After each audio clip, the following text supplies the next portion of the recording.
Let's go. It's time to do skincare. Hey, what's up? I'm Kendra, I'm a Aesthetician, and let's talk about how to add in retinols if you're a beginner. This is probably one of the most asked about things I get as a skin professional is, how do I use retinols? How do I add them into my routine? And what retinols should I be using as a beginner? So here we go.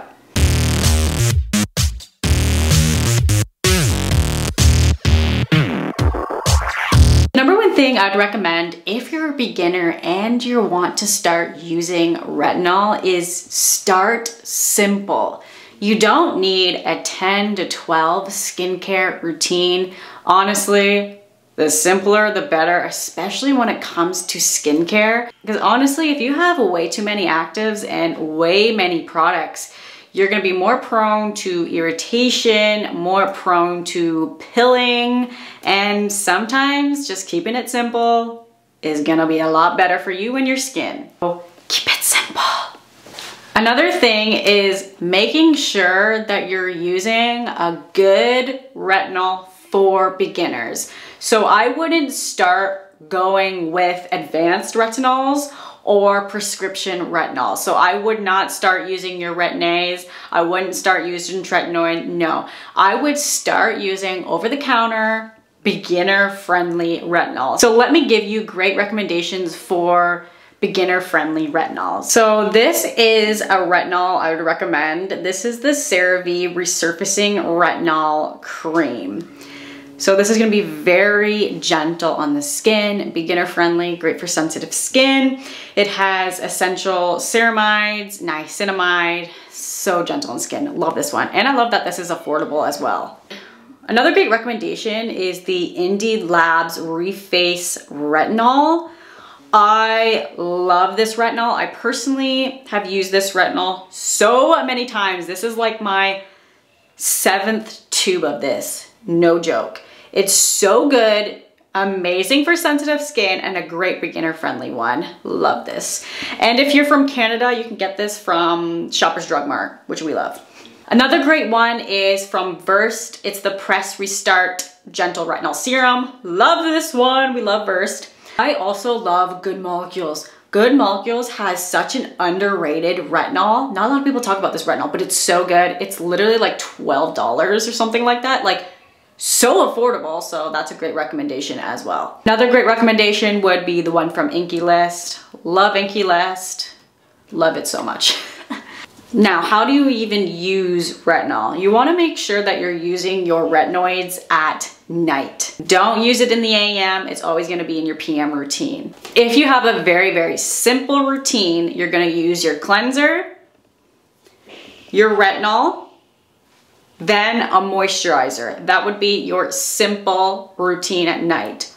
Or if you have other serums, like a niacinamide or a hyaluronic acid serum, this is how you would put it in. Cleanser, your retinol serum, niacinamide or your hyaluronic acid serum, and then your moisturizer. If you are using a hyaluronic acid serum, you wanna make sure that you're applying it on damp skin. So for instance, after your retinol serum, you wanna let it dry, and then you will apply your hyaluronic acid on damp skin. So you can either use water or a hydrating facial mist and then go in with your hyaluronic acid and then your moisturizer. That's how you would put it in at nighttime. Now, how many times should I be using my retinol in my PM routine? Well, if you are a beginner, you wanna make sure that you're using your retinol 2 to 3 times a week in your PM routine. If you have sensitive skin, I would start off 1 to 2 times a week in your PM routine. This is a great base to start at. You're not always going to stay at 1 to 2 times a week or 2 to 3 times a week. It's just how your skin can tolerate to the retinol. Some people can't go past 3 times a week and they can stay there, that's fine. But over time, you can work your way up to 4, 5 times a week. See if your skin can tolerate it, work your way up. You should only be using a pea-size amount. So that is a pea-size amount. That is literally all you need. You don't need so much retinol. This is where it's gonna really irritate your skin. That's literally all you need. Don't overdo your retinol. I know it doesn't seem like much, but I'm telling you, it goes a long way. how do I incorporate my BHAs, beta hydroxy acid, aka salicylic acid, or my AHAs, alpha hydroxy acids, aka my glycolic acids, my lactic acids, and my mandelic acids?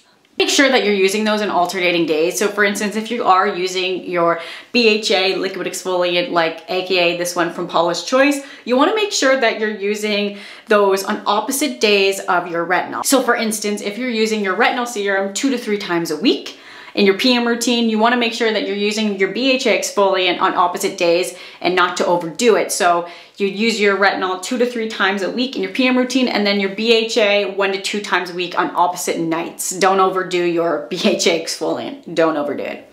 Same thing for your lactic acid or your glycolic acids or mandelic acids. You would do it on opposite nights of your retinol in your nighttime routine. Don't overdo it as well. If you are more focused on clogged pores, open and closed comedones, this is where I would recommend using a salicylic acid exfoliant. If you're more focused on aging skin, fine lines and wrinkles, hyperpigmentation, dark spots, this is where I would recommend using your lactic acids, your glycolic acids, and mandelic acids. And if you have more sensitive skin and or dry skin, this is where I would recommend using your AHAs rather than your salicylic acid. There's different kinds of retinoids in the umbrella of retinoid terms that you can use. There is a retinol. This is the lowest potent retinol that you can use, the weakest form of a retinol. Next up is retinaldehyde, which is retinol with an A. It will absorb faster than your retinol. Compared to your retinol, it will get to the skin faster than your retinol, so it's a little bit more potent than your retinol with an O. Next up is like your prescription retinoid. So that's like one of the highest forms of retinoids to use. That's like your retin-As, that would be like your tretinoids. Those are the highest forms of retinoids. So it's like the simplest way I can simplify retinoids. Like there's different forms of a retinoid. It's not just retinoid is one form. It's very important to know that you may experience skin purging when starting a retinoid. This can be very common to many people. So skin purging, for instance, can be flaking skin, peeling skin, new acne. That's normal. So if you're seeing that the first 4 to 6 weeks of starting your retinoid, that is pretty normal. So you know when people say like your acne gets worse before it gets better? No, it seriously does. So if you're seeing that, keep going. I know it sounds crazy, but don't just stop your retinoid. It's gonna take a while. Skin purging is a temporary reaction to an active ingredient. So for instance, your retinoid.